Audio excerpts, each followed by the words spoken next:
Hi there, it's Professor Monty. Let me show you how to find the center and the radius of a circle.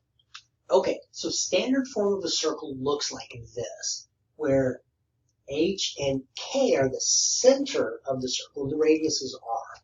So this problem's already set in standard form. We want to find the center and the radius, so we just look up here and notice this part we could think of as y minus -5 squared. And so the k in this case, y minus k, k must be -5. The idea is you just change both these signs. This already says x minus h, so h is 4. So the center of this circle is just 4, -5.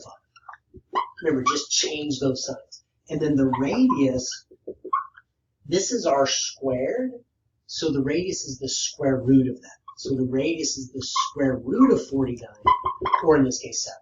And that's all there is to it. It's real quick to do. I'll do another video. I'll link that how do we graph videos? How do we graph videos? How do we graph circles? Now this one a little bit different because the 6y messes us up. We have the x squared and we have the y squared. We have the plus. That means it's a circle, but this 6y messes us up. I want to get it in standard form. So first I'm going to get rid of that 2. So let's add the 2 to both sides. And I'm going to leave a little room here, and I'll show you why, equals 2. Because this piece right here, I need to complete the square. If ever I have something x, I need to complete the square with the x squared, or something y, I need to complete the square with the y squared. And I've got a video on how to complete the square. You may need to look at that. Maybe I'll link to that video instead of the graphing video. The graphing video will just be the next video in order. So anyway, to do this, I need to complete the square there. So remember what I do is I take half of this and I square it. So it's 3 squared, which is 9. That's what I need to add to this side to make it a perfect square. Whenever I add to one side, I have to add to the other side. So what's going to happen here, I've got my x squared plus, but this is now going to factor into y plus 3, which is y plus 3 squared. Equals 11. Now I'm in standard form.